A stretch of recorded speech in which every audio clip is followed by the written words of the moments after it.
খালেদা জিয়াকে মিথ্যা মামলা দিয়ে আটকে রাখা হয়েছে। বিএনপি নেতাদের এমন বক্তব্য মোটেও গ্রহণযোগ্য নয় বলে মন্তব্য করেছেন আওয়ামী লীগের যুগ্ম সাধারণ সম্পাদক মাহবুবুল আলম হানিফ। শুক্রবার সকালে কুষ্টিয়ার নিজ বাসভবনে সাংবাদিকদের এ কথা বলেন তিনি। বলেন, এটা বিএনপির চরম মিথ্যাচারের অংশ। খালেদা জিয়ার নামে মামলা আওয়ামী লীগ সরকার করেনি, করেছিল তত্ত্বাবধায়ক সরকার। বিএনপির আইনজীবীরা খালেদা জিয়াকে নির্দোষ প্রমাণে ব্যর্থ হয়েছে বলে আদালত তাকে দণ্ড দিয়েছেন বলেও হানিফ জানান।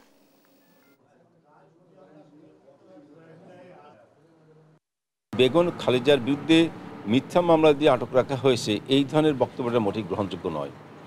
এটা বিএনপির চরম মিথ্যাচারের একটা অংশ। কারণ আপনারা জানেন যে বেগম খালেদার বিরুদ্ধে মামলার যেটা হয়েছিল সেটা 2007 সালে তত্ত্বাবধায়ক সরকার সময় হয়েছে, এবং সেই মামলায় পরবর্তীতে বিএনপির শীর্ষ পর্যায়ের আইনজীবীরা তারা আদালতে বেগম খালেদাকে নির্দোষ প্রমাণ করতে ব্যর্থ হয়েছে।